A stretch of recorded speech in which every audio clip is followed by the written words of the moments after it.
ஹலிமா, அந்த காலத்தில் நான் பெரியவங்க கிட்ட வந்து ஆசீர்வாதம் வாங்கும்போது நல்ல டாக்டராவா, என்ஜினியராவா, லாயராவா அப்படின்னு வாழ்த்துவாங்க. இந்த காலத்து பிள்ளைங்களை நினைச்சா எனக்கு ரொம்ப பாவமா இருக்கு. ஏன் பாவமா இருக்கு? எதை சொல்லி வாழ்த்துவாங்க? அந்த அளவுக்கு புது தொழில் பல வந்துருச்சே. ஆமாமா, content creator, influencer, prompt manager, இப்படி பல வேலைகளை வந்து அவங்க பார்க்கலாம். ஆமா, அது மட்டுமா இப்ப வீட்டில் இருந்துகிட்டே தொழிலெல்லாம் செய்யறாங்க. எனக்கு தெரிஞ்சவங்க பல பேர் ஃபுல் டைம் வேலையை விட்டுட்டு பிசினஸ் ஆரம்பிச்சிருக்காங்க. ஆமா, இதை பத்தி நம்மளே பேசிக்கிட்டு இருந்தா எப்படி? அதை பத்தி பேசுறதுக்கு தானே நம்ம 3 தலைமுறையில இருந்து ஆளுங்களை கூட்டிட்டு வந்திருக்கோம். நேற்று என்பதை கற்றறிவோம், இன்று என்பதை புரிந்து உணர்வோம், நாளை என்பதை தெளிந்து கடப்போம். இது நேற்று, இன்று, நாளை தலைமுறைகளின் குரல். நேற்று என்று சொல்லும் பொழுது பல நினைவுகள் கொண்ட பொழுது, பகலினை இரவுகள் தழுவிய கனவுகள் மறக்க கூடுமா? இன்று உருமாறும் தடுமாறும் கவிப்பாடும் மறைந்திடும் நிஜமே, தெளிந்திடும் நிழலே மறக்க கூடுமா? நாளை என்ற நாளை நாம் காண விரைந்தோமே, காலம் என்ற மாய நேரில் மறைந்தானே மறக்க கூடுமா?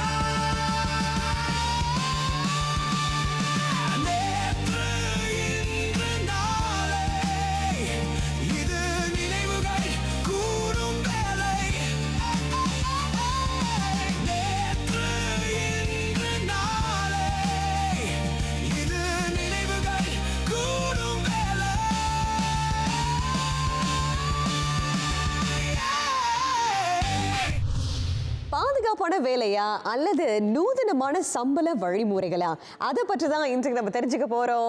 அதை பற்றி பேசுறதுக்கு இன்றைக்கு 3 தலைமுறையினர் நம்மோட நிகழ்ச்சியில் இணையறாங்க. உங்களை பத்தி சில வார்த்தைகள் சொல்லுங்க. எனது பெயர் ராஜன். நான் விமானத்துறையில் பணிபுரிந்து ஓய்வு பெற்றுள்ளேன். நீங்க சொல்லுங்கம்மா. என் பெயர் கே ராஜமணி. நான் மேனேஜ்மெண்ட் அசிஸ்டன்ட் ஆஃபீஸராக வேலை செஞ்சுக்கிட்டு இருக்கேன். இப்போ நான் நாகநாதன். நான் ஷிப்பிங்கில் வந்து 35 இயர்ஸாக ஒர்க் பண்ணிட்டு இருக்கேன். நன்றி. என் பெயர் அனுபமா. நான் ஒரு எக்ஸிக்யூட்டிவ் கோச். என் பெயர் Senthurai Muthu, working in IT software. வணக்கம், என் பெயர் சுபாஷினி கலைக்கண்ணன். நான் வங்கித்துறையில் இருந்தேன், இப்போது எழுத்துத்துறையில் இருக்கேன். நாளைய தலைமுறை. என் பேர் சஃபினா. நான் ஒரு பொடாய்ட்ரிஸாகவும் பிரைடல் ஹெனா ஆர்டிஸ்டாகவும் இருக்கேன். என் பேர் அன்பு. நான் NUSல செகண்ட் இயர் படிக்கிறேன். வணக்கம், என் பெயர் வைஷ்ணவி. நான் இப்போ NUSல சவுத் ஏஷியன் ஸ்டடீஸ் படிச்சுட்டு இருக்கேன். இப்போ நம்ம நேற்றைய தலைமுறையினை கேட்போம்.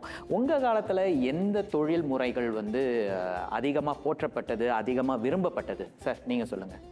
60களில் பெரும்பாலானவர்கள் கப்பல் துறையில் வேலை செய்தார்கள். அந்த காலத்தில் வந்து அதுதான் நிறையா ஈர்ப்பு. நீங்கள் சொல்லுங்கம்மா.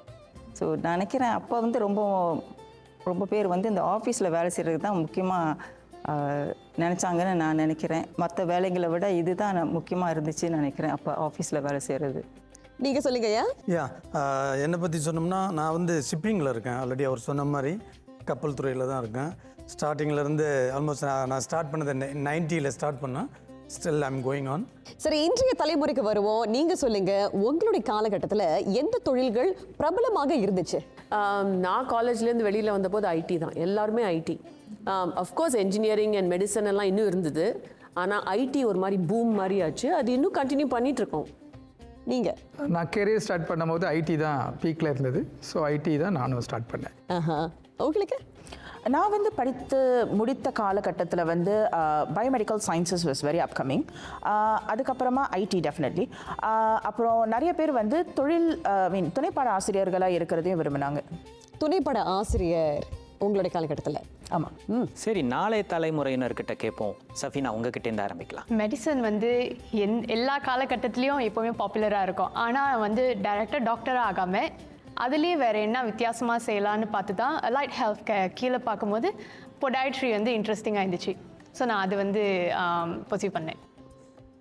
அவங்க சொன்ன மாதிரி மெடிசன் எங்கள் காலகட்டத்தில் ரொம்ப பாப்புலர். அது இல்லாமல் கம்ப்யூட்டர் சயின்ஸும் ரொம்ப பாப்புலராக இருக்கிறத நான் பார்க்குறேன். ஏன்னா தொழில்நுட்பம் இப்போ வளர்ச்சி அடைஞ்சிருக்கு. இந்த 21ஆம் நூற்றாண்டில் ஐ திங்க் எல்லோரும் டெக்னாலஜியை நோக்கி போகிறனால அது. ஆனால் எனக்கு பர்சனலாக சட்டத்துறை மேலே ஒரு ஈர்ப்பு இருந்தனால நான் இப்போ NUSல லா படிக்கிறேன். ஐ திங்க் அவங்க சொன்ன மாதிரி தான் இப்போ எல்லோரும் ஐடி தான் இன்னும் விரும்புகிறாங்க. அதை சார்ந்த ஏஐலேயும் இப்போ நிறைய பேர் சேர்றாங்கன்னு நினைக்கிறேன். அதாவது இப்போ நீங்கள் நிறைய பேர் சொன்னீங்க, மருத்துவம்னு சொன்னீங்க, லான்னு சொன்னீங்க. அந்த காலத்துலலாம் பார்த்தீங்கன்னா வாழ்த்தும் போதே அப்படி தான் வாழ்த்துவாங்க இல்லைங்களா? அதாவது நல்லா படித்து டாக்டர் ஆகிடு, லாயர் ஆகிடு, இன்ஜினியர், வேறு எதுவும் ஆகக்கூடாது, இந்த 3 தான் சொல்லுவாங்க. ஸோ இப்போ இந்த மருத்துவத்துக்கும் இன்ஜினியருக்கும் லாயருக்கும் எப்பயுமே ஒரு மவுஸ் இருக்குன்னு வச்சுக்கலாம். ஆனால் உங்கள் காலகட்டத்தில், நாளைய தலைமுறையினர் உங்கள் காலகட்டத்தில் புதுசாக சில விஷயங்கள் வந்துச்சு.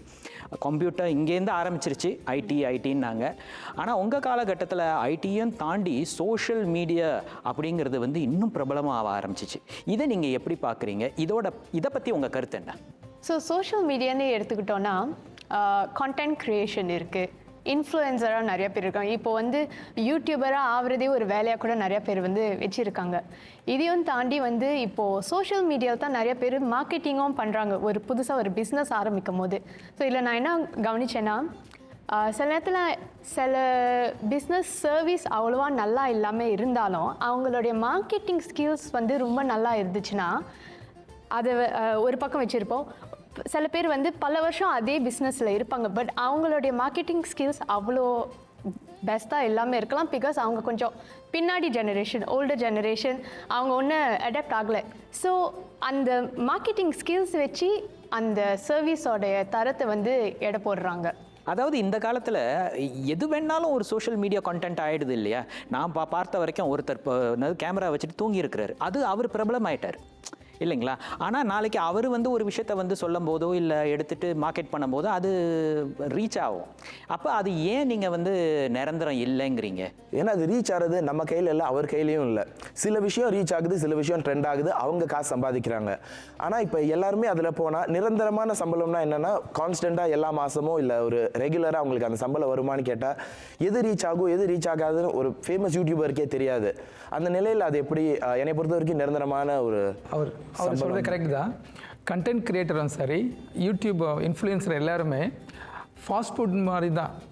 ஸோ இன்றைக்கி இவங்க வருவாங்க, நாளைக்கு திடீர்னு வேறு ஃபேஸ் வந்து ஒரே ஓவர் நைட்டில் மில்லியன் கணக்கில் வியூஸ் வந்துடும், இவங்க பிஹைண்டில் போயிடுவாங்க. ஸோ நிரந்தர வருமானம் இருக்காது. அவர் சொன்னது கரெக்டு தான். ஸோ நீங்கள் டெக்னாலஜி கற்றுக்குறீங்களோ, எப்போ படிக்கிறீங்களோ, டெக்னாலஜி ஓரியன்டாக போகிறீங்களோ, நம்மளுக்கு அழிவு இல்லை, எதெல்லாம் நம்ம சுவிட்ச் ஓவர் பண்ணிக்கலாம். ஸோ இன்றைக்கி ஃபாஸ்ட் ஃபுட்டில் கிடைக்கும் நிம்மதி, நல்ல ஓகே, நாளைக்கு நெக்ஸ்ட் மந்த் நெக்ஸ்ட் இயர் அவர் சொல்கிற மாதிரி இப்போ யூடியூப்பில் பார்த்தீங்கன்னா ஒரு பர்டிகுலருடைய இது வந்து தாக்கம் இருக்குது.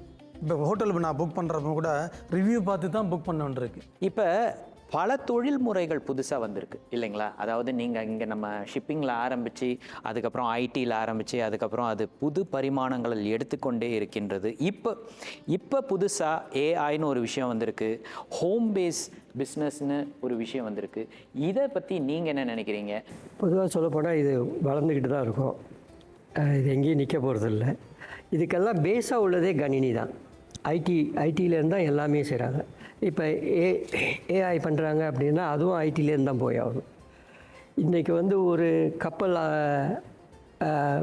செலுத்துகிறாங்க அப்படின்னா அதுக்கு ஐடி தான் தேவைப்படுது, விமானத்துக்கும் ஐடி தான் தேவைப்படுது. இது இல்லாமல் எந்த ஒரு இது நடக்க போகிறதில்ல. அதனால் என்னை பொறுத்த வரைக்கும் ஐடிங்கிறது வந்து ஒரு நிரந்தர தொழில் அமையும்.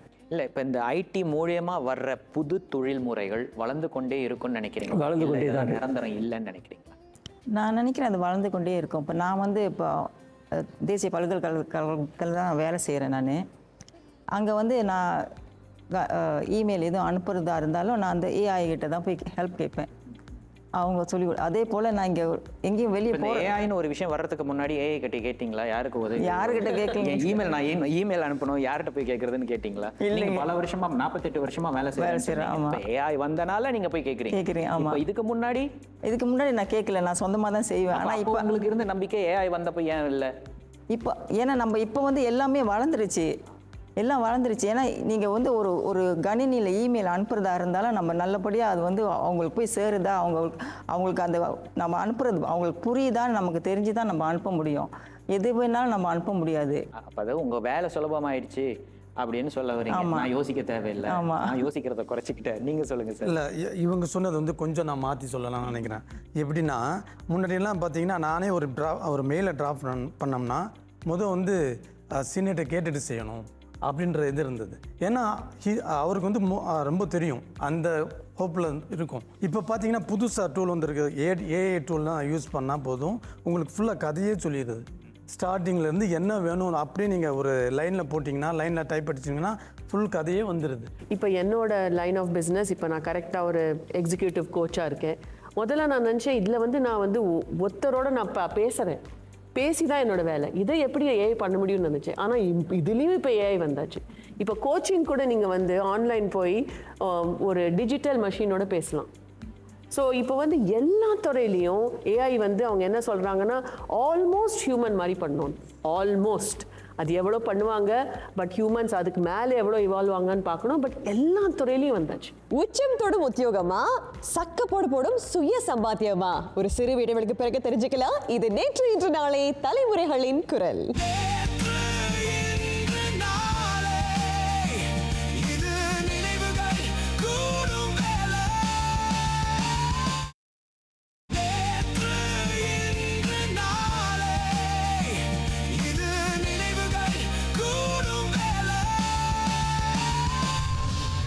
இப்போ புதுசாக ஏஐன்னு ஒரு விஷயம் வந்திருக்கு, ஹோம் பேஸ் பிஸ்னஸ்னு ஒரு விஷயம் வந்திருக்கு. இதை பற்றி நீங்கள் என்ன நினைக்கிறீங்க? என்றைக்குமே வந்து தொழில்நுட்பம் ஒரு மனிதரை வந்து முழுசாக ரீப்ளேஸ் பண்ண முடியாதுங்கிறது தான் என்னோட ஆணித்தனமான கருத்து. இப்போ எவ்வளோ தான் நம்ம ஹோம் பேஸ் லேர்னிங் இல்லை ஒரு ஏஐயில் வந்து ஒரு கற்றல் நம்ம கற்றுக்கிட்டாலும், இப்போ சில ஸ்பெஷல் நீட்ஸ் சில்ட்ரன்லாம் இருக்காங்க இல்லையா, அவங்களால அதை பண்ண முடியாது. ஒரு மனசும் அறிஞ்சு நம்ம அறிவு அதுக்கு நமக்கு கொடுக்குற அந்த புரிஞ்சுக்கிறதுக்கான ஆற்றலை வந்து செயற்கை நுண்ணறிவுனால அவ்வளோ நூதனமாக போய் பண்ண முடியாது. என்ன இருந்தாலும் the human touch is very essential in any trade any day. இப்போ அடிக்கடி ஒரு 2 வருஷத்துக்கு ஒரு வாட்டி 3 வருஷத்துக்கு ஒரு வாட்டி வேலையை மாற்றுறாங்க, கம்பெனியை மாற்றுறாங்க. ஆனால் அந்த காலத்தில் 48 வருஷம் 30 வருஷம் 50 வருஷம்னு ஒரே கம்பெனியில் இருந்தாங்க. ஸோ இதை பற்றி நீங்கள் என்ன நினைக்கிறீங்க? அது ஒரு ரொம்ப நல்ல விஷயம்னு நினைக்கிறேன். மாறுறது நல்ல விஷயமா இல்லை இருக்கிறது நல்ல விஷயமா? இல்லை, மாறுறது நல்ல விஷயம். என்னை பொறுத்த வரைக்கும் இந்த ஆப்ஷன் இருக்கிறது ஒரு நல்லதுன்னு நான் சொல்வேன். மாறுறது ஒரு நல்ல விஷயம். ஏன்னா என்னோட பர்சனல் ஸ்டோரி நான் சொன்னேன்னா, நான் வந்து 15 வருஷம் ஒரே கம்பெனியில் ஒரே ஒரு நிர்வாகத்தில் வேலை பண்ணிட்டு இருந்தேன், ஐடியில். ஆனால் ஒரு காலகட்டத்தில் ரொம்ப முக்கியமான டெசிஷன் எடுக்க வேண்டியதாக இருந்தது. என் பொண்ணு 4.5 வயசு இருந்தது. அப்போ வந்து ஃபேமிலி ரீசன்ஸ்க்காக எனக்கு எங்கேயாவது வேறு ஏதாவது ஃப்ளெக்சிபிளாக பார்க்கணுன்னு நான் வந்தபோது அந்த நிர்வாகத்தை விட்டுட்டு நான் என்னோட ஓன் பிஸ்னஸ் ஆரம்பித்தேன். ஸோ அந்த மாதிரி ஒரு விடுதலைக்காக, இல்லை விருப்பப்படிக்காக வேலை பண்ணுறதுக்காக, இல்லை வழியே இல்லைன்றதுக்காக ஒரு மாற்றம் இருக்கணுமே. அதனால நான் ரொம்ப சப்போர்ட்டிவாக இருக்கேன். அதுக்கப்புறம் அஃப்கோர்ஸ் ஒரு ரீசனுக்காக மாற்றணும். சும்மா எனக்கு இப்போ வேலை பண்ண வேணான்னு இல்லை. உங்கள்கிட்ட ரீசன் இருந்ததுன்னா நீங்கள் மாற்றணும். யார்கிட்டையும் நீங்கள் இருக்கக்கூடாது. இப்போது இந்த காலத்து பிள்ளைங்க 2 வருஷத்துக்கு ஒரு முறை அவங்களோட வேலையை மாற்றுறாங்கன்னு சொல்லியிருந்தீங்க இல்லையா?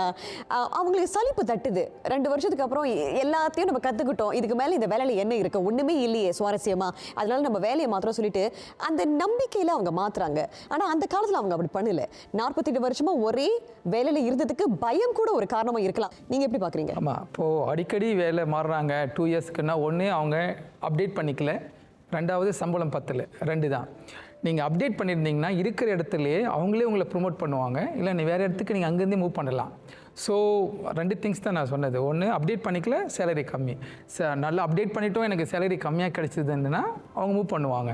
இவங்க அப்டேட் பண்ணாமல் சும்மாவே கம்பெனியை ப்ளேம் பண்ணிட்டு போனாங்கன்னா அப்படி தான் சொல்லுவாங்க, எனக்கு சலிப்பு தட்டுது, நீங்கள் சொன்ன மாதிரி தான், நான் வேறு மாறுறேன் அப்படின்னு. ஸோ இது 2 க்ரைட்டீரியா, 2 காரணம் இருக்குது. மூவ் பண்ணுறது சரின்னு சொல்கிறீங்களா இல்லை தவறுன்னு சொல்கிறீங்களா? வேறு வேலை பண்ணலாம், குறை சொல்லிட்டு போகக்கூடாது கம்பெனியை. உங்களுடைய முன்னாள் நிர்வாகத்தை வந்து குறை சொல்லிட்டு நீங்கள் அப்டேட் பண்ணிட்டேன், நான் கேட்டேன் அதிகமாக சம்பளம், நான் இந்த லெவலில் இருக்கேன், எனக்கு வந்து கரண்ட் இருக்கிற கம்பெனி வந்து எனக்கு கொடுக்கல, அதனால் வெளியே போகிறேன்னா சொல்லலாம். சும்மா எனக்கு சலிப்பு தட்டு நான் வெளியே போகிறேன்னா அதை அக்செப்ட் பண்ண இல்லை. நீங்கள் சொல்கிற மாதிரி எனக்கு நான் அப்டேட் பண்ணிட்டேன், எனக்கு வந்து அவங்க ப்ரொமோஷன் கொடுக்கல, அதனால நான் மூவ் பண்ணுறேன் அப்படின்னு அவங்க ஒரு டிசிஷனுக்கு வரும்போது அதை நீங்கள் எப்படி பார்க்குறீங்க? அது வெல்கம் தான். நான் அப்டேட் பண்ணிட்டேன், எனக்கு சேலரி கம்மி. அப்போ சந்தர்ப்ப சூழ்நிலையை பொறுத்து தானே இருக்குது. இது சந்தர்ப்ப சூழ்நிலை வராது. இது நம்ம ஜெனரலாக சொல்லிட்டு போயிட முடியாது இல்லையா? இல்லை, அது சந்தர்ப்ப சூழ்நிலை இல்லை. நான் அப்டேட் பண்ணிட்டேன், எனக்கு எனக்கு தேவைப்படுது பணம், எனக்கு குடும்ப சூழ்நிலை இருக்கலாம், பர்சனல் இருக்கலாம், அதனால் எனக்கு இவ்வளோ சேலரி எதிர்பார்க்குறேன். என் கொள்ளைக்கே வேறு வாங்கியிருப்பாங்க அதிகமான சேலரி. ஸோ நான் அப்டேட் பண்ணிவிட்டு எனக்கு நினச்ச பணம் கிடைக்கல, சம்பளம் கிடைக்கலன்னா அதனால் நான் வேறு சுவிட்ச் ஓவர் பண்ணுறேன். அதில் ஒன்றும் தப்பு இல்லை. இப்போ நீங்கள் சொல்லுங்கள், அதாவது ஜாப் செக்யூரிட்டிங்கிற ஒரு விஷயத்தை உங்களுக்கு எந்த அளவு முக்கியம்? அது ஜாப் செக்யூரிட்டி முக்கியமா, இல்லை ஒரு வேலையில் வந்து நான் அடுத்த கட்டத்துக்கு போகணும் அப்படிங்கிறது ரொம்ப முக்கியமா? என்னை பொறுத்த வரைக்கும் வேலையில் அடுத்த கட்டத்துக்கு போகணுங்கிறதா முக்கிய குறிக்கோளாக இருக்கணும். ஏன்னா நான் ஆக்சுவலி சார் சொன்னதில் ஒரு மாற்று கருத்து இருக்குது. அவர் சொன்னார், அப்டேட் பண்ணிக்கிட்டு ஒரே கம்பெனியில் நம்ம வேலை உயர்வை கேட்கலாம் அப்படின்னு சொன்னார். ஆனால் நான் நினைக்கிறேன் யூஸ்வலி ஒரே வேலையில் இருக்கவங்க வந்து அப்டேட் பண்ணாதவங்க தான் ஒரே வேலையில் இருப்பாங்கிறது என் கண்ணோட்டம், குறுகிய பார்வையான்னு எனக்கு தெரியல. ஆனால் அப்படி இருக்கவங்க தான் ஒரு கம்ஃபர்ட் ஜோனுக்குள்ளேயே இருக்காங்கன்னு நான் பார்க்குறேன். அதுக்கு மீறி ஐ திங்க் இதுக்கு முன்னாடி நீங்கள் சொல்லிட்டு இருந்தீங்க, அதை மீறி தன்னோட திறமை மேலே நம்பிக்கை கொண்டு ஒரு தேர்ச்சி பெற்றவங்கன்னா எனக்கு இந்த கம்பெனியை வந்து எனக்கு வேணுங்கிறத தரமாட்டேங்குது, என்னோட ஸ்கில்ஸ் என்னோட திறமையை மதிக்க மாட்டேங்குது, அதனால நான் வேற ஒரு நிறுவனத்துக்கு வேலைக்கு போகிறேங்கிறது தான் இன்றைய தலைமுறையினரோட கண்ணோட்டம்னு நான் நினைக்கிறேன். இதே கேள்வியை பொதுமக்கள் கிட்ட கேட்டு இருந்தோம். நீங்க எந்த வேலை பார்க்குறீங்க, அந்த வேலையில ஜாப் செக்யூரிட்டி இருக்கா இல்லையான்னு. அவங்க என்ன சொன்னாங்க தெரிஞ்சுக்கலாம். என்ன வேலை பார்க்குறீங்க, இந்த வேலையை ஏன் நீங்கள் தேர்ந்தெடுத்தீங்க? லாஜிஸ்டிக்கில் ஸ்பேர் பார்ட்ஸ் மேனேஜராக இருக்கேன். இந்த வேலைக்கு வந்தது நான் ஆமியை முடித்து ஒரு இதில் வேலை செஞ்சுக்கிருந்தேன், பேப்பர் பிரிண்டிங் கம்பெனியில். ஸோ லாஜிஸ்டிக் பார்ப்போமான்னு இந்த இப்போ விளம்பரம் வந்த வாசி நான் இந்த வேலைக்கு வந்து தேர்வு எடுத்தேன். நான் ஹெச்ஆராக வேலை பார்க்குறேன். நான் ஏன் இதை நான் சூஸ் பண்ணேன்னா, ஐ ஸ்டடி ஃபார் திஸ், நான் இதுக்கு படித்தேன், தென் அது அப்படியே கண்டினியூ ஆயிடுச்சு. அப்படியே நான் வந்து ஆசிரியராக இருக்கேன். சின்ன பிள்ளைங்களுக்கு சொல்லித்தரேன். எனக்கு சின்ன பிள்ளைங்கன்னா ரொம்ப பிடிக்கும். அதுவும் இல்லாமல் நான் நினைக்கிறேன் சின்ன பிள்ளைங்களுக்கு சொல்லித்தரனால நம்ம வந்து லைக் அவங்களுக்கு எப்படி சின்ன வயசுலேருந்து நல்ல பழக்கங்கள் இல்லை எப்படி விளையாடுறது, அதுவும் இது இப்போ எஜுகேஷன் ரொம்ப மாறிட்டு வருது. ஸோ அதில் கான்ட்ரிபியூட் பண்ணனால எனக்கு என்னோடய வேலை ரொம்ப பிடிக்கும். நான் க்ளீனாக வேலை பார்க்குறேன். இங்கே இந்த வேலைக்கு தான் வாய்ப்பு கிடச்சிச்சு எங்களுக்கு. நான் ஜுவல்லரி ஷாப்பில் வந்து சேல்ஸ் எக்ஸிக்யூட்டிவாக இருக்கேன். எனக்கு வந்து கனெக்டிங் டு த பீப்புள் பேச நிறையா பிடிக்கும், நிறைய விஷயம் தெரிஞ்சுக்க பிடிக்கும். அதனால் நான் இந்த ஜாப் சால்வ் பண்ணேன். 30 இயர்ஸ்க்கு அப்புறமா நான் நினச்சேன் என்னோட பேஷன் வந்து பிஸ்னஸ் பண்ணுறது. I'm taking a risk to do my business. சொல்லுங்கள் சார். என்னுடைய கருத்து வந்து இந்த இதில் பேசும்போது ஏன் வந்து 2 வருஷத்துக்கு மாறிட்டே இருக்காங்க இப்போ எங்கள் ஜென்ரேஷன் கேட்டிங்கன்னா, டெக்னாலஜியும் அதே மாதிரி இம்ப்ரூவ் ஆகிட்டே இருக்குது. ஒரே டெக்னாலஜி பார்த்து 2 இயர்ஸுக்குள்ளே அதுக்குள்ளே போர் ஆகிடுச்சுது அவங்களுக்கு. அதை வந்து நான் புதுசாக கற்றுக்கணுன்ற ஃபீலிங் இருக்குது. புது ஜென்ரேஷன் நியூ ஜென்ரேஷன்லாம் பார்த்தீங்கன்னா அந்த மாதிரி சரௌண்டிங்ஸில் அவங்க இருக்காங்க. புது அப்டேட்ஸ் வரும்போது நாங்களே உங்களுக்கு எங்களோட எக்ஸிஸ்டிங் தொழிலாளர்களுக்கோ இல்லை எம்ப்ளாயீஸ்க்கோ நாங்கள் வழிவகுத்து தருவோம், இதை போய் கற்றுக்குங்க, அதை போய் கற்றுக்குங்க. அப்படி வர்றது தான் இந்த ஸ்கில்ஸ் ஃபியூச்சர் அப்படின்னு சில வழிமுறைகள் இருக்குது. சிஇடி கோர்சஸ் இருக்குது, பாலிடெக்னிக்கில் நடத்துகிறாங்க, ஐடியில் நடத்துகிறாங்க. அப்படி இருக்கிறப்ப ஏன் நீங்கள் வந்து அந்த வழிமுறையை தேர்ந்தெடுக்காமல் நான் வந்து வேறு கம்பெனியில் மாறினா தான் நான் கற்றுக்க முடியும் அப்படிங்கிறது வந்து ஒரு கண்டிப்பாக. ஏன்னா என் ஜூனியரை வந்து அப்ரோச் பண்ணுறாங்க, எனக்கு வந்து இது போர் அடிக்குது சார், அதனால் நான் வெளியே போகிறேன் அப்படின்னு ஓப்பனாக சொல்கிறாங்க. பேப்பர் நான் ரிசைன் பண்ண போகிறேன்னு நான் சொன்னால் என்ன கூப்பிட்டு பேசுவோம் நாங்கள், உனக்கு என்ன பிரச்சனை, உங்களுக்கு என்ன ஆகுதுன்னு. இல்லை எனக்கு 1-2 க்ரைட்டீரியா தான், ஒன்று சேலரி, இன்னொன்று அப்டேட் பண்ணிக்கலன்னு. நாங்கள் சொல்லுவோம் ஸ்கில் ஃபியூச்சர்ஸில் நிறைய இருக்குது, ஆப்ஷன் போய் படிங்க, இல்லைன்னா டைம் எடுத்துக்கோ, ஏர்லியாகவே போயிடுங்க, போய் அப்டேட் பண்ணி 1 மந்த்து தரேன், இதை முடிச்சிடுங்க, முடிச்சிட்டு பின்னாடி நாங்களே உங்களுக்கு சுவிட்ச் ஓவர் பண்ணிடுறேன் அப்படின்னு 10 பேர்த்தில் 5 பேர் அது மாதிரி வராங்க. 5 பேருக்கு கற்றுக்கிறதுக்கு பேஷன் இல்லை, 2வது விருப்பம் இல்லை, அதனால வெளியே போகிறாங்க. இப்போ ஸ்கில்ஸ் ஃபியூச்சர்னு நீங்கள் ஒன்று சொல்லியிருந்தீங்க இல்லையா? அண்மையில் தான் செய்தியில் வந்து சொல்லியிருந்தாங்க, இந்த மாதிரி 70 விழுக்காட்டினர்கிட்ட அவங்களுடைய ஸ்கில்ஸ் ஃபியூச்சர் கணக்கை பயன்படுத்தலை, எந்த ஒரு பயிற்சி திட்டங்களுக்கும் அவங்க போகலை, அவங்கள மேம்படுத்தலைன்னு நான் சொல்லலை, இது செய்தியிலே வந்துருந்துச்சு. ஏன்னா அதை பற்றி நான் பேசியிருந்தேன். இப்போது 30 விழுக்காட்டினர் தான் அவங்க பயன்படுத்துகிறாங்க இல்லையா? 70 விழுக்காட்டினர் பயன்படுத்தாமலே இருக்காங்க. அதற்கு காரணம் என்ன? அவங்க ஒரே வேலையில் பல ஆண்டுகள் இருக்கிறதுனால அவங்கள மேம்படுத்துறது அந்த ஒரு வாய்ப்பு இல்லை. இவர் சொன்னது போல தான், ஒரு வேளையில நீங்க பல ஆண்டு காலமா ஒரே பொசிஷன்ல இருக்கும்போது மேம்படுத்துறதுக்கான வாய்ப்போ இல்ல முனைப்போ உங்களுக்கு இருக்காது இல்லையா? சரி, நீங்க சொல்லுங்க, ஸ்கில்ஸ் ஃபியூச்சர் கிராண்ட் இதை பற்றி நீங்க என்ன நினைக்கிறீங்க? உங்களுக்கு ஒரு வாய்ப்பு கொடுத்தா அந்த ஒரு கிராண்ட்டை பயன்படுத்தி உங்களை மேம்படுத்திக் கொள்வீங்களா? இது வரைக்கும் நான் ஒன்றும் பயன்படுத்தினது கிடையாது, பட் நான் கண்டிப்பாக அதை பயன்படுத்துவேன். ஏன்னா டைரெக்டாக என் வேலை சம்மந்தப்பட்ட ஒரு விஷயமா இருந்தாலும், இப்போ உதாரணத்துக்கு நான் பொடாய்ட்ரிஸ், அந்த படிப்பு சிங்கப்பூரில் இல்லாததால் தான் நான் வெளியூர் போனேன். ஸோ டைரெக்டாக பொடாய்ட்ரி ஸ்கில்ஸ் என்னால் அதை கற்றுக்க முடியாது.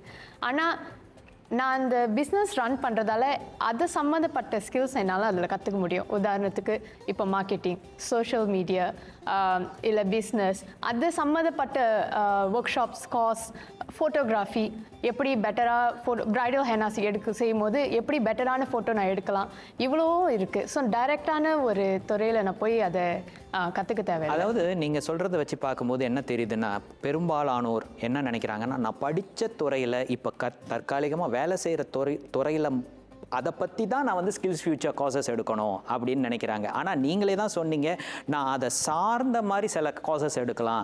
இப்போ நீங்கள் என்ன நினைக்கிறீங்க, வேறு எந்த விதத்தில் நீங்கள் இந்த ஸ்கில்ஸ் ஃபியூச்சரை பயன்படுத்தலாம்னு நினைக்கிறீங்க? ஸ்கில்ஸ் ஃபியூச்சர் நான் இது வரைக்கும் பயன்படுத்தினதில்லை, வேறு ஒரு ஸ்கில்ஸ்க்கு பயன்படுத்தலாம்னு நினைக்கிறேன். ஆனால் உதாரணத்துக்கு தேசிய சேவை முடியும் போது ஒரு ஸ்கில்ஸ் ஃபியூச்சர் ஈவெண்ட்டுக்கு போக வச்சாங்க. ஆண்டர்பிரினர்ஷிப்பில் எனக்கு இன்ட்ரெஸ்ட் இருந்ததுனால நான் அது சார்ந்த ஒரு காஸ் எடுத்திருந்தேன். ஆனால் நான் அங்கே போய் என்ன ரியலைஸ் பண்ணேன்னா, அங்கே இருக்க விஷயங்கள், அவங்க கற்றுக் கொடுக்குற விஷயங்கள் இன்டர்நெட்டில் ஆல்ரெடி அவைலபிளாக இருக்குன்னு. ஸோ நம்ம சொந்தமாக செல்ஃப் டைரக்டட் லேர்னிங் பண்ணி அதை கற்றுக்க முடியும். அப்போ நான் எதுக்கு அந்த ஸ்கில்ஸ் ஃபியூச்சர் கிரெடிட்ஸ் யூஸ் பண்ணி அதுக்கு என்னுடைய நேரத்தை செலவழித்து அங்கே போகணுங்கிறது என் கண்ணோட்டம். ஆனால் அந்த ஒரு இதை வச்சு நான் எல்லாத்தையும் எப்படி சொல்கிறது, ஒரு பெர்சீவ் பண்ணக்கூடாதுங்கிறது தெரியும். ஆனால் இது நீங்கள் வந்து தாராள மனசு, 500 வெள்ளி அரசாங்கம் கொடுத்தாலும் நான் எடுத்துக்க மாட்டேன், நான் இங்கே சொந்த காசை போட்டு படிக்கிறேன்னு சொல்ல வரீங்க? இல்லை சொந்த காசு இல்லை, easily access free information on internet, அதை பற்றி தான் சொல்லுவேன். அப்போ அந்த 500 வெள்ளி பேர்ன் ஆயிரும் உங்களுக்கு, ஓகேயா? இல்லைங்க, அதாவது எந்த முற்றிலும் மாறுபட்டது. நீங்கள் சொல்கிறது ரொம்ப ஒரு நிமிஷம் சார். ஸ்கில் ஃபியூச்சரில் நீங்கள் படிச்சீங்கன்னா உங்களுக்கு வந்து சர்டிஃபிகேட் கிடைக்கும். அதே ஆன்லைனில் படிச்சிங்கன்னா உங்களுக்கு கிடைக்காது. இப்போ நீங்கள் ஒரு இன்டர்வியூ வரீங்க, என்கிட்ட வரீங்கன்னா நான் சொல்லுவேன், உங்களுக்கு தெரியும் எனக்கு ஐ நோ ஏஏ அப்படின்னு சொல்லுவீங்க. எப்படி தெரியும், கொஸ்டின் கேட்பேன். இருந்தாலும் ஸ்கில் ஃபியூச்சரில் படித்து எனக்கு சர்டிஃபிகேட்னா நான் 50% நான் ஐ வில் பிலீவ். ஸோ அதனால் எப்பவுமே ஸ்கில் ஃபியூச்சரும் போங்க, அடிஷனலாக ஏஐலையும் இன்டர்நெட் அவர் என்ன சொல்ல வர்றாருன்னா, இங்கே நாங்கள் சர்டிஃபிகேட் கொடுப்போம், நீங்கள் தனியாக படித்தா உங்களுக்கு சர்டிஃபிகேட் நீங்களே தான் கொடுத்துக்கணும், அதனால் நீங்கள் வந்து சர்டிஃபிகேட் தனியாக உங்களுக்கு கிடைக்காது, அதனால் நீங்கள் தனியாக படிக்காதீங்க, ஸ்கில்ஸ் ஃபியூச்சர் கோர்ஸ்க்கு போய் எடுத்து படிங்க, முறையாக படிங்கன்னு அவர் சொல்கிறாரு. நீங்கள் என்னம்மா நினைக்கிறீங்க? நானும் இன்னும் என்னோடய ஸ்கில்ஸ் ஃபியூச்சர் கிரெடிட்ஸை யூஸ் பண்ணதில்லை. ஏன்னா நான் இன்னும் படிக்கிறனால என் பள்ளியிலேயே நிறைய வாய்ப்புகள் எனக்கு இன்னும் இருக்குதுன்னு நினைக்கிறேன். என்னோடய பள்ளியில் வந்து நான் மைனஸ் எடுக்கலாம், இல்லைனாக்கா ஸ்பெஷலைசேஷன் மாதிரி அங்கே எடுக்கலாம், இல்லைனாக்கா இன்னொரு காசே நான் வந்து தனியாக எடுக்கலாம். அதனால் நான் வெளியில் போய் இதுக்கு இன்னும் கொஞ்சம் நேரம் செலவழிச்சு பண்ணணும்னு நான் இன்னும் தோணுனது இல்லை. ஆனால் நான் அந்த ஸ்கில்ஸ் ஃபியூச்சர் வெப்சைட் பார்க்கும்போது அங்கே நிறைய விதமான காசஸ் இருக்குது. நம்ம நினைக்கிற மாதிரி வெறும் சிஎஸ்ஓ இல்லைனாக்கா ஹார்ட் ஸ்கில்ஸ் அந்த மாதிரி இல்லை. நான் ஃப்ளவர் அரேஞ்ச்மெண்ட் கிளாஸஸ் கூட பார்த்துருக்கேன், ஆனால் அதுக்கு நேரம் சரியாக கிடைக்காதனால நான் அதுக்கு போகல. ஆனால் ஸ்கில்ஸ் ஃபியூச்சர் யூஸ் பண்ணுறவங்களும் நிறைய பேர் இருக்காங்க. ஆனால் அது யூஸ் பண்ணணும்னு நினைக்கும் போது அவங்களோட வேலையில் அவங்க கொஞ்சம் கட்டாயப்படுத்தி நீங்கள் இது போனாதான், இல்லைங்க இந்த சர்டிஃபிகேட் எடுத்தால் தான் ஏதாவது சம்பளம் கூட வரும், இல்லைனாக்கா வேறு வாய்ப்புகள் வரும்னு சொல்லும்போது தான் நிறைய பேர் என்னோடய வயசில் இருக்கவங்களாம் பயன்படுத்துகிறாங்கன்னு நினைக்கிறேன். அவங்களே இஷ்டப்பட்டு இங்கே போய் படித்து இந்த சர்டிஃபிகேட் வாங்கணும்னு அவங்க நினைக்கிறது இல்லை. அது ஜாப் செக்யூரிட்டிக்கு உதவுதா இல்லையா அப்படின்னு முதல்ல பார்க்கணும். சம்பள உயர்வுக்கு அது உதவுதான்னு முதல்ல பார்க்கணும். அப்படி சம்பள உயர்வுக்கு அது உதவுச்சுன்னா சரி போய் எடுக்கலான்னு சில பேர் தோணலாம். சுய வேலை, சலுகை, செலவு, மாறுபட்ட கோணத்தில் ஒரு சிறு இடைவெளிக்கு பிறகு இது நேற்று, இன்று, நாளை தலைமுறைகளின் குரல்.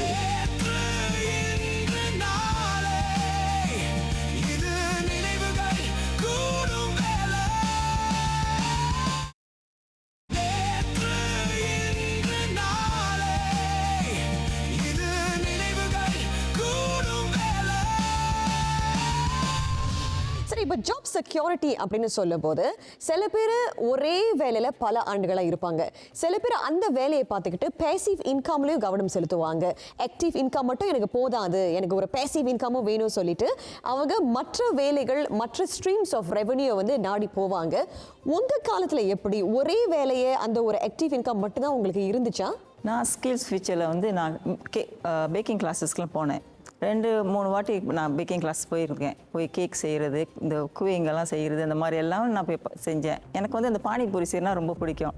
ஸோ தற்சமே நான் வந்து அது பிஸ்னஸ் செய்கிறதுக்காக நான் செஞ்சுக்கிட்டு இருக்கேன். பானிபூரி பிஸ்னஸ் செய்ய போறீங்க, கத்துக்கிட்டு இப்போ பிஸ்னஸாக ஒரு பிஸ்னஸ் மாடல். ஆமாம், இப்போ எனக்கு ஆர்டர் வந்திருக்குது. ஆர்டர் வந்துருச்சு, அப்போ பிஸ்னஸே ஸ்டார்ட் பண்ணிட்டீங்கன்னு சொல்லுங்க.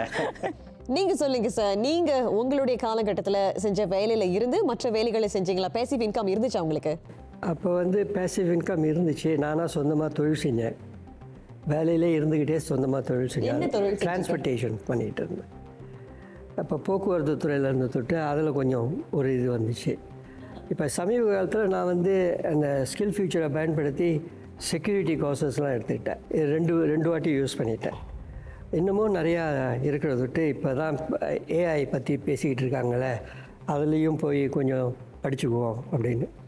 யூஸ் பண்ண போகிறதில்ல, இருந்தாலும் ஒரு நாலேஜ்காண்டி அதை பயன்படுத்திக்கலாம் அப்படின்ட்டு. ஒரு விதத்தில் வருமானத்துக்கு அது நல்லது தான், active and passive income. But நான் என்ன பார்த்துட்டு இருக்கேன்னா, நான் ஒரு எக்ஸிக்யூட்டிவ் கோச்சாக நிறைய பேரோட பேசுகிறேன். அதில் வந்து நான் என்ன நோட்டீஸ் பண்ணுறேன்னா, பேஷனுக்காகவும் அடிஷ்னலாக வேலை பண்ணுறாங்க. ஹஸ்லிங்னு சொல்கிறாங்க. இப்போ நான் எனிவே ஒரு ஃபுல் டைம் ஜாபில் இருக்கேன், ஆனால் எனக்கு ஒரு வெப்சைட் டெவலப்மெண்ட்டில் இன்ட்ரெஸ்ட் இருக்குது. அதை நான் ஒரு பிஸ்னஸாக பண்ணோன்னு இருக்கேன். ஸோ ஈவினிங், வீக்கெண்ட்ஸ் அதிலலாம் இன்ட்ரெஸ்டடாக கொஞ்சம் அடிஷ்னலாக பண்ணுறாங்க. ஸோ இப்போ வந்து வருமானத்துக்கு இல்லாமல் பேஷனுக்காகவும் சும்மா ஒரு ஆல்டர்னேட்டிவ் வே. ஸோ ரெண்டுத்தையும் இப்போ ஜகிள் பண்ணுறது ஆல்சோ நான் நோட்டீஸிங். நாளைய தலைமுறையினர் நீங்கள் சொல்லுங்கம்மா, நீங்கள் என்ன நினைக்கிறீங்க இதை பற்றி? என்னோட தனிப்பட்ட கருத்து என்னென்னா, ஒன்றே போதும் தான். ஆனால் இப்போ நிறைய பேர் வந்து தேவைக்கு அதிகமாகவே சில இதில் செலவு பண்ணணும்னு நினைப்பாங்க. அப்போ அவங்களுக்கு பாசிவ் இன்கம் இருக்கிறது நல்லா அவங்களுக்கு உதவும். ஆனால் எனக்கு வந்து அது தேவையில்லைன்னு தான் நினைக்கிறேன். என்னோடய தேவைக்குள்ளேயே நான் வாழ்ந்துடுறான்னு நினைக்கும் போது அந்த ஆக்டிவ் இன்கமே போதும்னு தோணுது. அந்த மாதம் வர சம்பளமே உங்களுக்கு போதும் அப்படின்னு சொல்கிறீங்க. ஆனால் இவங்களோட தலைமுறையில் தான் பல பேரும் ஆக்டிவ் இன்கம்மை விட்டுட்டு பேசிவ் இன்கம்மை நாடி போகிறாங்க. அதாவது அவங்களோட கார்ப்பரேட் வேலையை விட்டுட்டு அவங்களுக்கு பிடிச்ச ஒரு தொழிலில் வந்து ஈடுபடுறாங்க. உதாரணத்துக்கு இப்போ அவங்க சொல்லியிருந்தாங்க இல்லையா, மருதாணி போடுறது, அது சில பேர் ஃபுல் டைமாகவே பார்க்குறாங்க, முழு நேரமாக பார்க்குறாங்க. ஆக ஆக்டிவ் இன்கம்மை விட்டுட்டு பேசிவ் இன்கம்மை மட்டுமே நாடி இருக்கிறாங்க இந்த நாளைய தலைமுறையினர். அதை நீங்கள் எப்படி பார்க்குறீங்க? அவங்களுக்கு என்னென்னா தேவைகள் கம்மியாக இருக்குது, அவங்களுக்கு தேவைகள் கம்மியாக இருக்குது, அதனால் அவங்களுக்கு அந்த பணம் போதும். எங்களுக்கு என்னென்னா குடும்பம் இருக்குது, குழந்தைங்க இருக்காங்க, அவங்கள படிக்க வைக்கணும், விலைவாசி அதிகமாக இருக்குது, பேசிவ் இன்கமும் தேவை, ஆக்டிவ் இன்கமும் தேவை. நவடேஸ் இருக்கிற காலத்தில் அவங்க என்ன சொல்கிறாங்க, எனக்கு அடிஷனல் இன்கம் தேவையில்லைன்றாங்க. அவங்க எனக்கு என்ன வருது அது போதும். ஏன்னா அவங்களுக்கு கமிட்மெண்ட் கம்மி, நாங்களாம் அவங்களுக்கு கமிட்மெண்ட், அதனால் அவங்களுக்கு வந்து பணம் போதும். அவங்களுக்கு அவங்க தான் சொல்லலாம், அவருக்கு நிறைய பணம் இருக்கும் போல இருக்குது, அதனால தான் சொல்கிறாரு மெயினாக. ஆக்சுவலி பார்த்தீங்கன்னா இப்போ தேவையை விட நிர்பந்தம் மாதிரி ஆகுது அவங்களுக்கு. எப்படின்னா காம்படிட்டிவ் வேர்ல்ட்ஸ். இப்போ நீ அந்த ஸ்கில் உங்கள்கிட்ட இல்லைன்னா யுவர் வேஸ்ட், நெக்ஸ்ட் அந்த மாதிரி தான் போகுது இப்போ. ஸோ இப்போ நிர்பந்தமாக இருக்குது. இட் இஸ் நாட் லைக் எனக்கு தேவைப்பட்டால் நான் படிப்பேன்றதெல்லாம் இல்லை.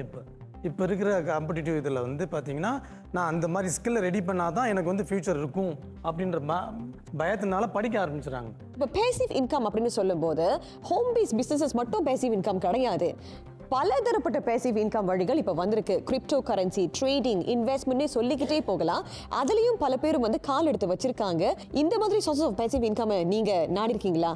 ஆமாம், கண்டிப்பாக நான் நாடி இருக்கேன். ஏன்னா அதுக்கான ஒரு வழிவகைகள் வந்து முன்னாடி ரொம்ப இன்அக்சசபிளாக இருந்துச்சு. ஆனால் இப்போ கணினி யுகத்தில் வந்து இந்த மாதிரியான ஸ்கில்ஸ் ஃபியூச்சர் கோர்சஸும் இருக்கிற பட்சத்தில் அதை பற்றி தெரியலனாக்கா கூட அதை கற்றுக்கிட்டு அதுலேயும் நம்ம ஒரு சிறிய தொகையோ இல்லை ஏதோ ஒரு குறிப்பிட்ட நம்மளோட நேரத்தை போட்டு அதை எக்ஸ்ப்ளோர் பண்ணலாங்கிற ஒரு வாய்ப்பு இருந்துச்சு. ஸோ அது வந்து ட்ரேடிங் பண்ணுறதா இருக்கட்டும், இல்லை கிரிப்டோ கரன்சியாக இருக்கட்டும், இல்லை வேறு ஒரு தொழில் சார்ந்த ஒரு விஷயத்தில் வந்து நம்ம ஒரு முயற்சி எடுத்து அதில் பண்ணுறதா இருக்கட்டும், அது எல்லாமே நான் வந்து செஞ்சுருக்கேன். அது ரொம்ப முக்கியம்னு நான் நினைக்கிறேன். உங்களுடைய தலைமுறையில் இந்த ஒரு இன்வெஸ்ட்மெண்ட், ட்ரேடிங் இதெல்லாம் இருந்துச்சா?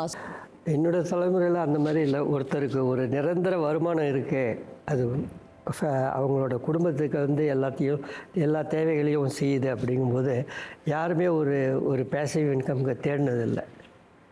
அப்படியே செய்ய போனால் சொந்த தொழில் இருந்தால் அவங்க ஒரு சமயம் அதில் முனைப்பு காட்டுவாங்க.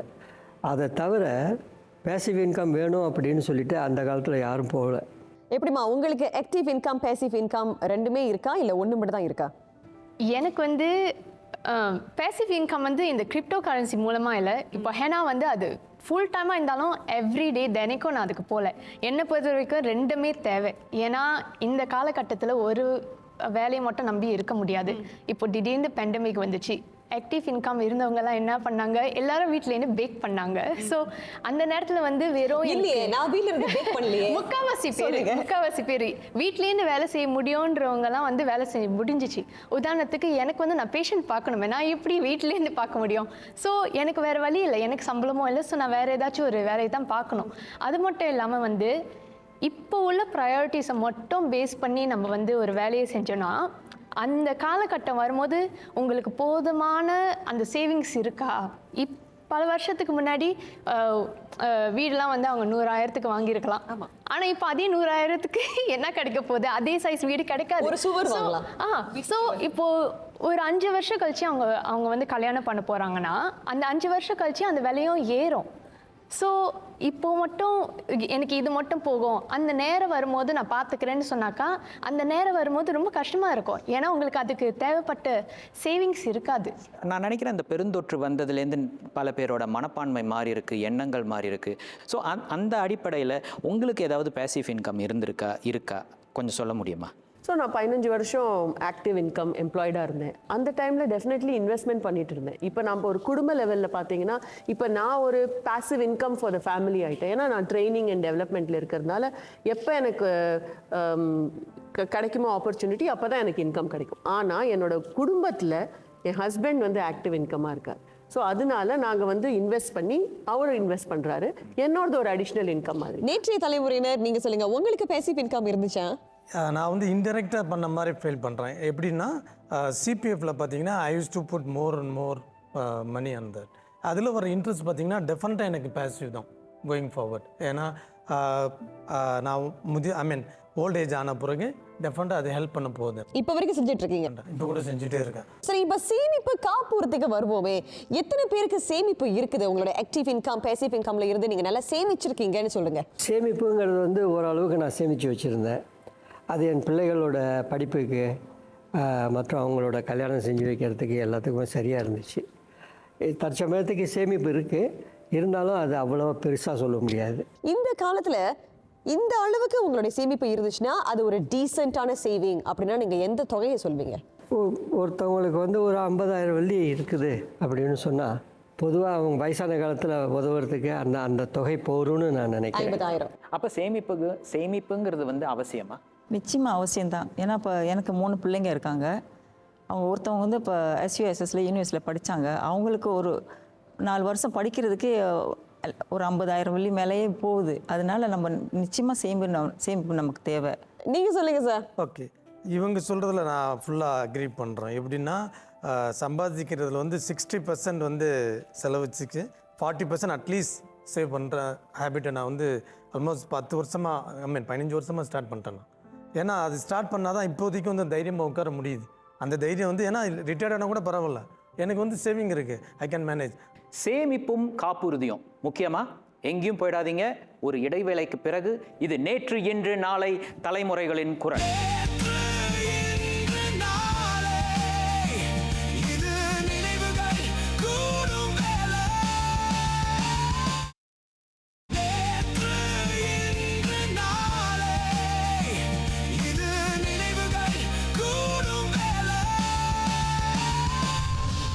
இன்றைய தலைமுறை சொல்லுங்க, எவ்வளவு சேமிச்சிருக்கீங்க?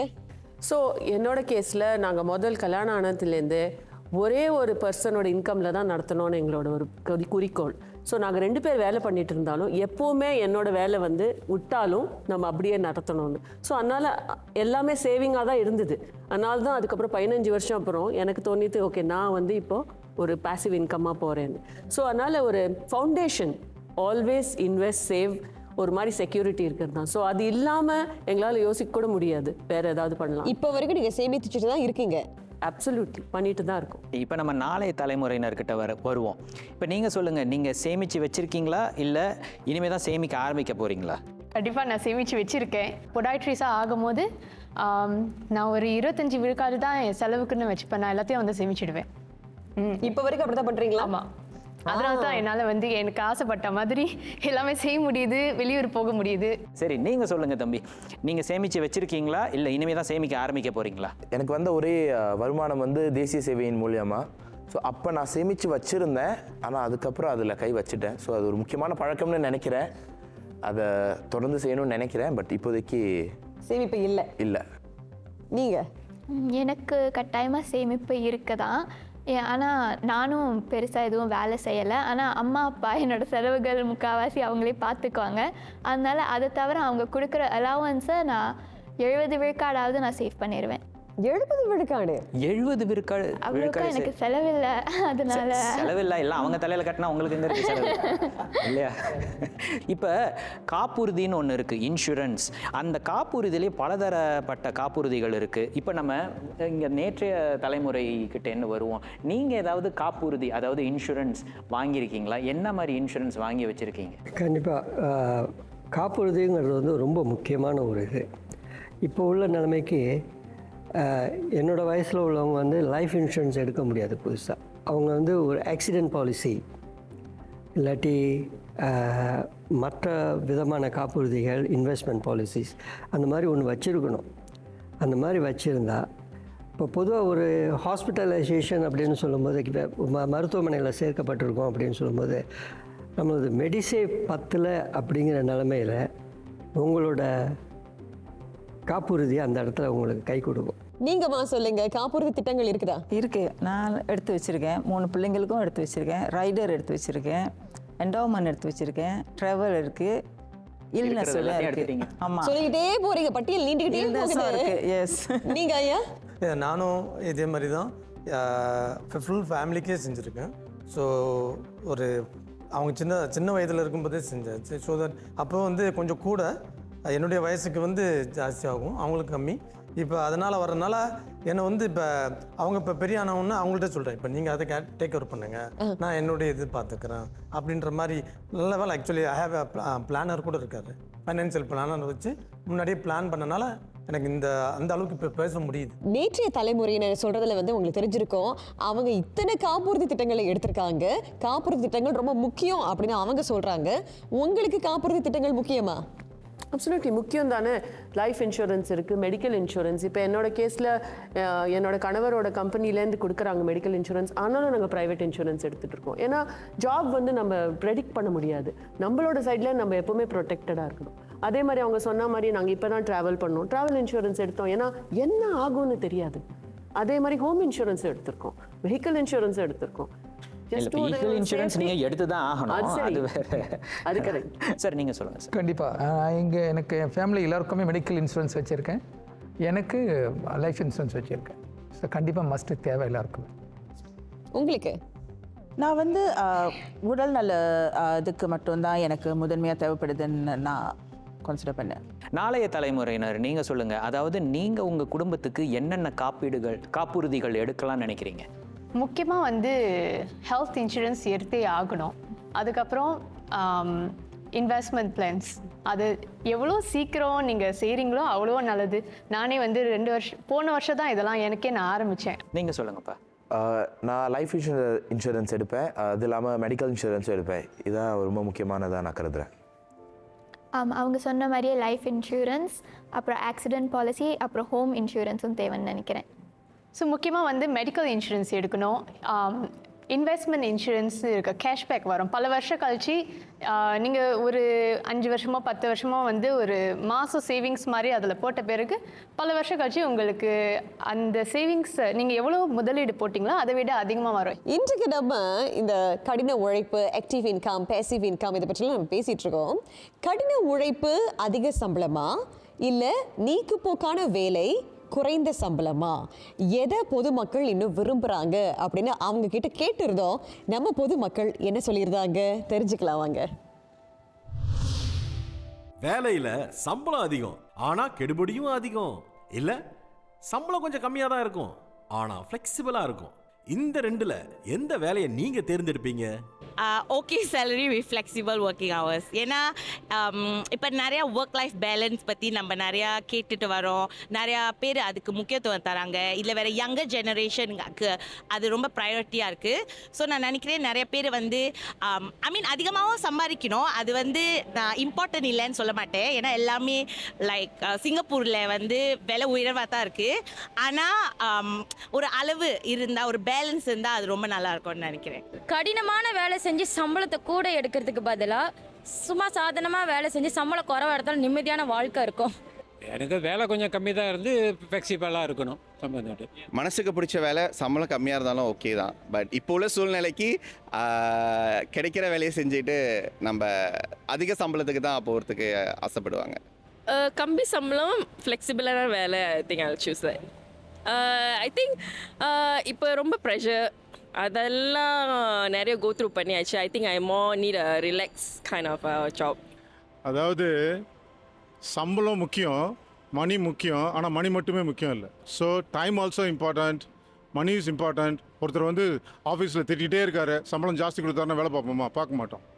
சரி, இப்போ அவங்க வந்து நிம்மதி தான் முக்கியம், எனக்கு ஒர்க் லைஃப் பேலன்ஸ் முக்கியம், அதனால் குறைவான சம்பளம் இருந்தாலும் போதும் அப்படின்னு சொன்னாங்க. நாளைய தலைமுறை நீங்கள் என்ன நினைக்கிறீங்க? உங்களுக்கு எது முக்கியம்னு நினைக்கிறீங்க? நீங்கள் சொல்லுங்கள். இருக்கிறதுலையே எனக்கு வேலை மேலே இருக்க ஆர்வம் தான் முக்கியம்னு நினைக்கிறேன். ஏன்னா ஹை ஸ்ட்ரெஸ் என்வாயர்மெண்ட்டாக இருந்தால் கூட அந்த வேலையில் நமக்கு அதிக ஆர்வம் இருந்துச்சுன்னா, பேஷன் இருந்துச்சுன்னா அதுலேயே நம்ம வேலை செய்யலாம், அதில் நல்ல சம்பளமும் கிடைக்கும். நீங்கள் சொல்லுங்கள். நான் அவங்க சொல்கிறத முழுமனதாக ஆமோதிக்கிறேன். அந்த வேலை பிடிச்சிருந்தா, கடினமான உழைப்பு இருந்தாலும் அதிக சம்பளம், அந்த ஆப்ஷனுக்கு நான் போவேன். ஆனால் அப்படி அந்த வேலையில் எனக்கு முழுசாக ஈடுபாடு இல்லைன்னா நான் நீக்குப்போக்கான வேலை என் குறைந்த சம்பளத்தை தேர்ந்தெடுப்பேன். அது காரணம் என் மற்ற நேரத்தை வந்து என்னால் பேசிவ் இன்கம்லேயோ இல்லை மற்ற பேஷன்லேயோ செலவழிக்க முடியும். உங்களுக்கு என்னதான் இருந்தாலும் மன நிம்மதி வந்து ரொம்ப முக்கியம். ஸோ நீங்கள் கடினமான வேலையாக இருந்தாலும் அந்த நீக்குப்போக்கான வேலையாக இருந்தாலும் எதில் அதிக மன நிம்மதி கொடுக்குதோ அதில் போகிறது தான் நிரந்தரம்னு நான் நினைக்கிறேன். சரி, இன்றைய தலைமுறையினர்கிட்ட வருவோம். நீங்கள் சொல்லுங்கள், எது முக்கியம்? நீக்குப்போக்கான ஒரு வேலை வந்து எனக்கு போதுமானதாக எனக்கு தோணுது. ஏன்னா எனக்கு டிபெண்டன்ஸ் இல்லை. ஸோ எனக்கு தேவைகளை பூர்த்தி செஞ்சுக்கிட்டு எனக்கு போதுமான ஒரு வருமானம் இருக்கிறதுங்கிறது எனக்கு ஒரு நிம்மதியும் சந்தோஷமான ஒரு வாழ்க்கையாக எனக்கு தோணுது. நீங்கள் சொல்லுங்கள். அவங்க சொன்னதான் கரெக்டு. ஆர்வம் இருந்ததுன்னா, ஈடுபாடு இருந்ததுன்னா நம்மளுக்கு பலு தெரியாது. அதனால் அவங்க சொல்கிறத நான் அக்செப்ட் பண்ணுறேன். அனுப்பாமா? ஸோ இவர் சொல்கிறத நான் பில்ட் பண்ணுறேன். விருப்பம், பேஷன் இல்லாமல் ஒரு சூழ்நிலைனால நான் ஒரு ஃபுல் டைம் ஜாப்லேருந்து எதுக்கு ஃப்ரீலான்சர் ஆனேன்னா எனக்கு ஒர்க் லைஃப் பேலன்ஸ் அது என்னோட விருப்பமும் ஆச்சு இப்போ. ஸோ அதனால அது டெஃபினெட்லி ஒரு நல்ல ஐடியா தான். நேற்றைய தலைமுறை இப்போ கடின உழைப்பும் அதிக சம்பளமா, இல்லை உங்களை பொறுத்த வரைக்கும் நீக்குப்போக்கான வேலை குறைந்த சம்பளமா? நீக்குப்போக்கான வேலை குறைந்த சம்பளம். சொல்லுங்க. மனசு நிம்மதியாக இருக்குன்னா எந்த வேலையும் சரியாக செய்யலாம். அது முழு நேர வேலையாக இருந்தாலும் சரி, கடினமான வேலையாக இருந்தாலும் சரி. இன்றைக்கு இந்த நிதி சம்மந்தப்பட்ட விஷயத்தில் நிறைய விஷயங்கள் நம்ம பேசியிருந்தோம்.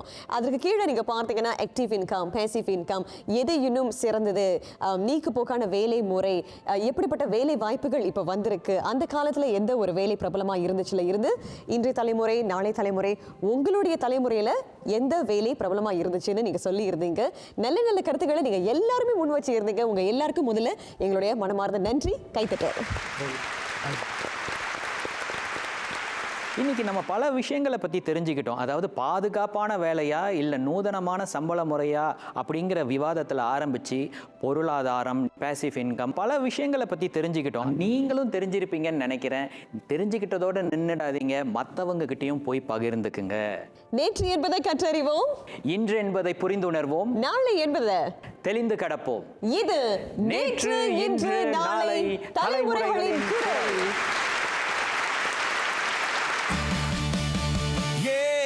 நேற்று என்று சொல்லும் பொழுதே பல நினைவுகள் கொண்ட பொழுதே பகலினை இரவுகள் தழுவிய கனவுகள் மறக்க கூடுமா? இன்று உருமாறும் தடுமாறும் கவிப்பாடும் மறைந்திடும் நிஜமே தெளிந்திடும் நிழலே